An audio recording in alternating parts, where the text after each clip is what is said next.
What if I told you the entire Pacific War was decided in just 5 minutes? Not by generals, not by politicians, but by 50 American pilots, diving straight into hell. Lieutenant Commander Mitsuo Fuchida stood frozen on the deck of the Akagi, Japan's mightiest warship, as flames swallowed the sky. Just hours ago, he'd been sipping tea, laughing with admirals, certain of victory. Now, his flagship and the crown jewel of the Imperial Navy was a funeral pyre. Smoke choked the air. Metal screamed as it twisted. Men ran not to fight it, but to survive. In those minutes, Fuchida realized something no Japanese officer dared say aloud. We didn't just lose a battle. We lost the war. And it all happened because they underestimated the one thing America had more of than ships, more than planes, more than bullets: willpower. 3 hours earlier, everything was perfect. Inside the war room of the Akagi, Admiral Nagumo smiled, rare for a man who'd led the Pearl Harbor strike. Maps were spread, plans locked. The Americans, he said calmly, will do exactly what we expect. Captain Genda, the genius behind Pearl Harbor, nodded. Their pilots? Inexperienced. Their carriers? Primitive. They won't even show up, the room agreed. Why wouldn't they? For 6 months, Japan had ruled the Pacific like gods.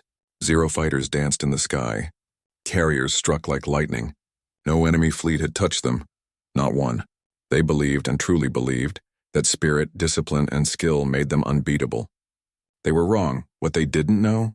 America had already broken their codes. While Nagumo toasted victory, American admirals were moving carriers into position, not to defend Midway, but to ambush them. And not with 2 carriers, but 3.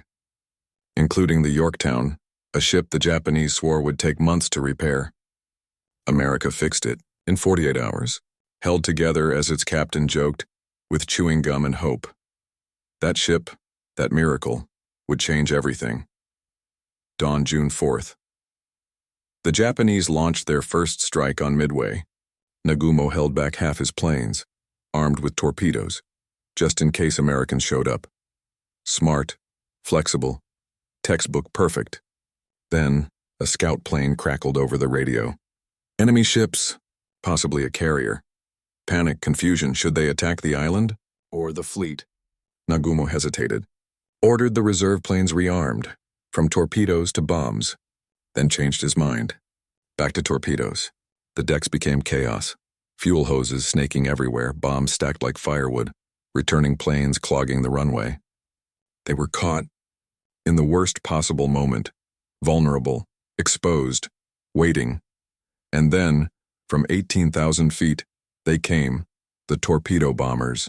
Slow, old, flying straight into death. Wave after wave, 37 planes, 35 shot down, 0 hits. From the bridge, Nagumo watched, almost impressed. Courage, he murmured, cannot beat skill. He didn't realize those doomed pilots weren't trying to win. They were trying to distract. They pulled every Japanese fighter down to sea level, leaving the sky above the carriers empty. And that's when the dive bombers arrived. No warning, no fanfare, just 50 planes and screaming down like hawks. Lieutenant Richard Best, eyes locked on the Akagi, pushed his nose down. This, he whispered, is for Pearl Harbor. His bomb hit dead center. One, then another, then another. Kaga, Soryu, Akagi. All in 5 minutes. 5 minutes. Decks exploded. Fuel ignited. Bombs cooked off. The greatest carrier force in the world. Burning, sinking, screaming. Fuchida, recovering from surgery in the sickbay, dragged himself to the deck. What he saw broke him. The Akagi, proud, mighty, invincible, and now a corpse. No planes could take off. No guns could fire. Just fire and silence. By sunset, 3 carriers were gone. The 4th, Hiryu, fought back. Damaged the Yorktown, then sank too. Japan lost 4 carriers, 250 planes, 2,000 men, including pilots who'd fought since China. America lost 1 carrier, 1 destroyer, 147 planes. A massacre, a miracle, a turning point. Back in Tokyo, the admirals sat in silence. Yamamoto, the mastermind, stared at the map. We have awakened a sleeping giant, he'd said after Pearl Harbor. Now he saw it happening. His chief of staff wrote in his diary, "This is not a battle lost. This is the war lost." They'd believed America was soft, that their factories were slow, that their pilots were cowards. Midway proved them wrong. On every count, the real tragedy: Japan couldn't recover. Their best pilots? Dead, and they had no system to train new ones. America opened 7 new flight schools, trained 20,000 pilots a year. Japan? New pilots got 300 hours. Americans? 450. By 1944, the student was beating the teacher. And the ships? America launched 9 new carriers in 18 months. Japan? 3 total. The math was brutal. The outcome? Inevitable Nagumo, once a hero, was broken, reassigned, humiliated. When Saipan fell in 1944, he put a pistol to his head. His last words: "Midway was the beginning of the end. I go to apologize to our fallen." Genda, the proud tactician, begged for reform. "We must change everything," he wrote. The Americans adapt. We must too, or die. Too late. Fuchida survived, lived to see Hiroshima, saw his country surrender. In his memoirs, he wrote, "At Midway, we didn't just lose ships. We lost our illusion. We thought spirit could beat steel. We were wrong." America didn't win with magic. They won with factories, with teamwork, with men who flew into fire, so others could live. The admirals who toasted American carriers the night before the battle, most never saw the war's end. Those who did watched from shore as American carriers, 28 of them, sailed off Japan's coast, bombing cities to ash. The irony? Crushing Midway wasn't luck. It wasn't fate. It was the moment arrogance met reality, and reality won. 5 minutes, 50 men, 1 decision, and an empire began to fall.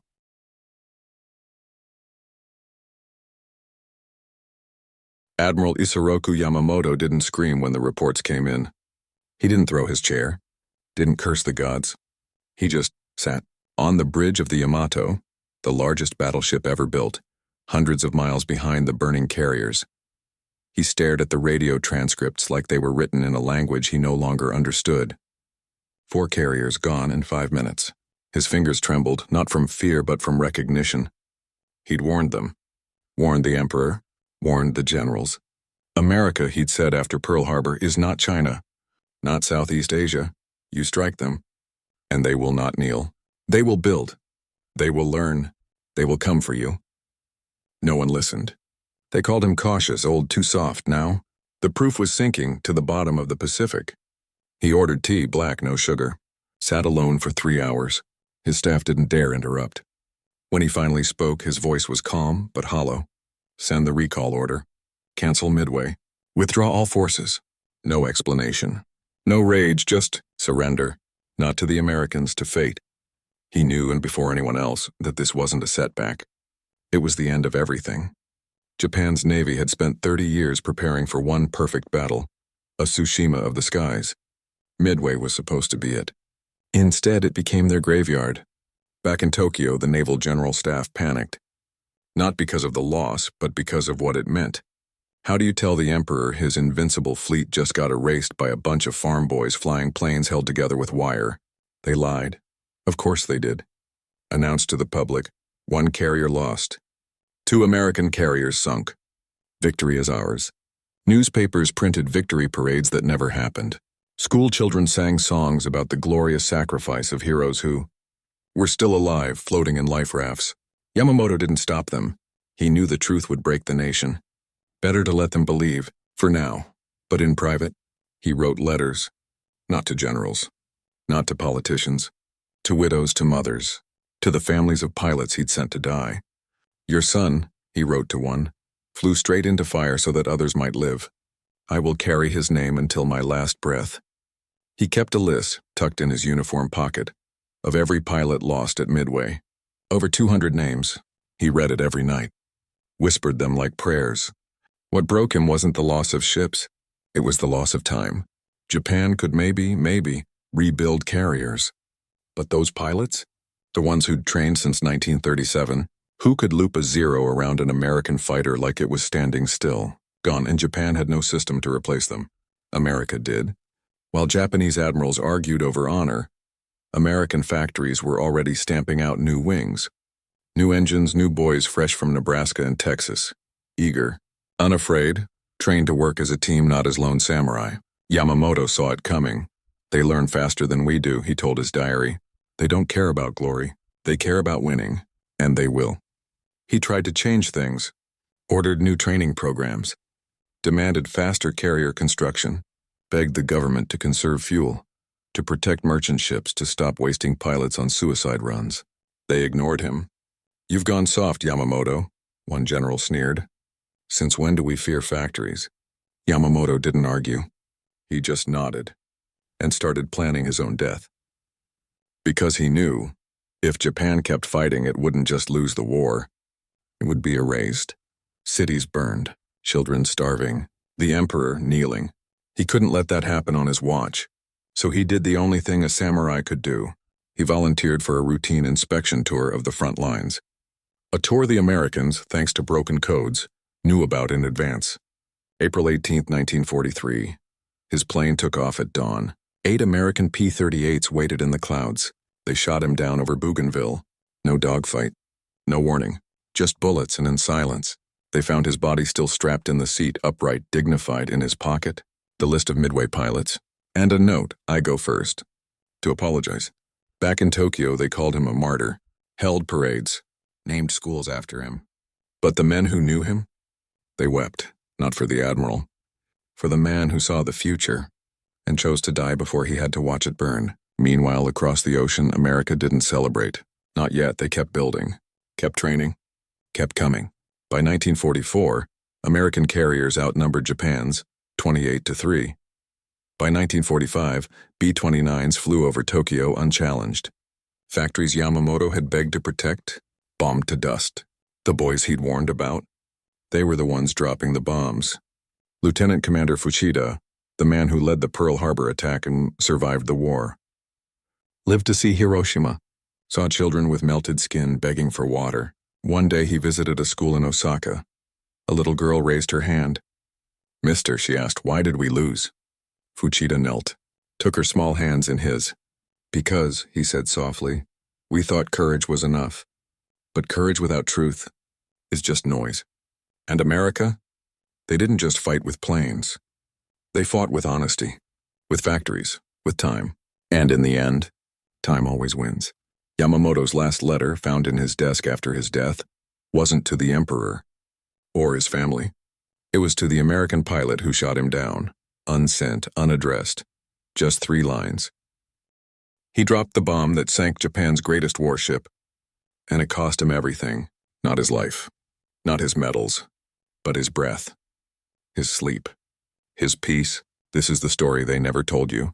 Lieutenant Richard Best didn't cheer when his bomb hit the Akagi. He didn't pump his fist, didn't whoop into the radio. He just exhaled, like he'd been holding his breath for 6 months. From 18,000 feet, he watched the explosion bloom. Orange, then black, then white hot. The carrier didn't just burn. It screamed. Metal groaned. Fuel ignited. Bombs cooked off in chain reactions that lit up the sky like hell's own fireworks. He banked hard, heart pounding, not from fear, but from something worse. Guilt. He'd just killed hundreds of men. Not faceless enemies, men with names, with families, with songs they hummed before takeoff. And he'd done it. Perfectly. Back on the Enterprise, they called him a hero. Slapped his back, poured him coffee laced with stolen whiskey. Best bomb of the war, someone shouted. He smiled, nodded, drank the coffee. Didn't taste it. All he could taste? Smoke, hot metal, the acrid stench of burning flesh that clung to his flight suit no matter how many times he washed it. That night he tried to sleep. Couldn't. Every time he closed his eyes, he saw the Akagi's deck, not exploding, but before. Men scrambling, pilots strapping in, mechanics waving goodbye. Just people, doing their jobs, like him. 3 days later he coughed. Just once, a dry, sharp hack. Then again, and again. By morning he was spitting blood. Doctors rushed him to sick bay. His lungs, scorched by superheated air sucked in during the dive, were collapsing. You inhaled fire, the medic said. Literally. They grounded him permanently, no more flights. No more war. Just a hospital bed, tubes in his arms, and the sound of his own ragged breathing. a sound that would never leave him. They gave him the Navy Cross, highest honor. He held the medal in his palm, cold, heavy, meaningless. "What good is it," he whispered to his wife, "if I can't even climb stairs without gasping?" She hugged him, didn't answer. What could she say? That he'd saved the Pacific? That he'd turned the tide? He didn't care. All he cared about? The faces.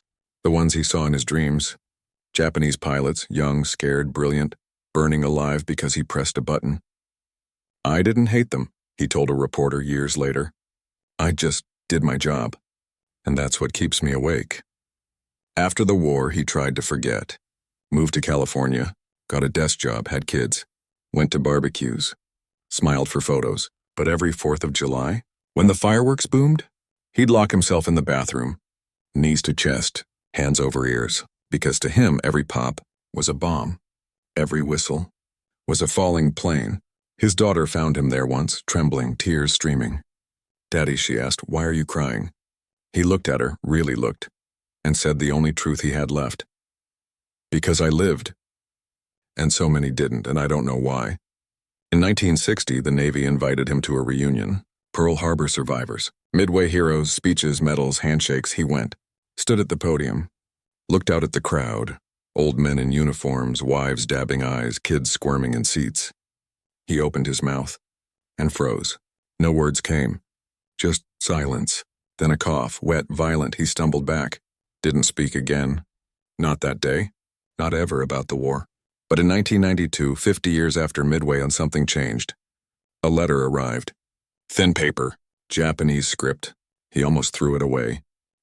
Had it translated. It was from a man named Hiryu Tanaka, former Zero pilot. Flew cover over the Akagi that day. Shot down. Spent 3 years in a POW camp. Survived. Came home to a broken country. Read the letter slowly. Hands shaking.